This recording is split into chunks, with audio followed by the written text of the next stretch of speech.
The ocean gradually engulfed each continent in the world, and only 5% of the land became usable for humans. Each government agreed to build on those remaining 5% for food preservation and development. The whole population now starts living on floating islands. Pork and beef are no longer on the menu, chicken meat are for the elites, and the main protein sources are rabbits. Surprisingly, internet is still usable, it's unstable but workable. We all have a single currency, and the most in-demand jobs are fishermen, divers, and anything related to oceanology.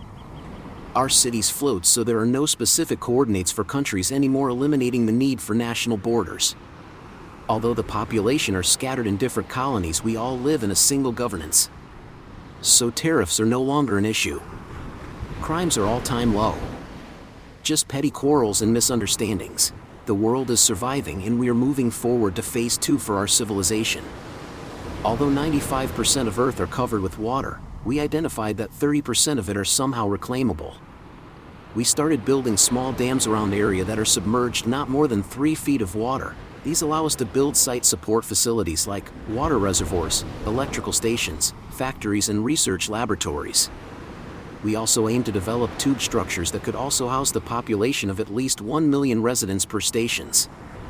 These will allow stabilization for population growth for colonies and other surviving land animals we managed to save. This catastrophe also led us to learn more about the ocean. Exploration deep divers are now on the 30th years since we established the tube colonies.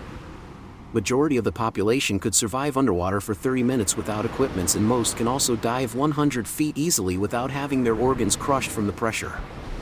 Farming in the ocean now become a staple necessity for the colonies. Seaweed and algae are now our main sources of carbohydrates, and we managed to cultivate phytoplanktons for additional nutrients in our table. Deep diver's goal was not only the stabilization of food production, but also for exploration for mineral resources. For the last 30 years we have been scavenging on the materials from our old cities, and now we are daring to create underwater mines to further reinforce our lives.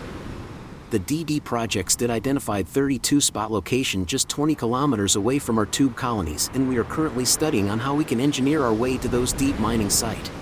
All in all, humanity didn't falter to this catastrophe, we survived and strived.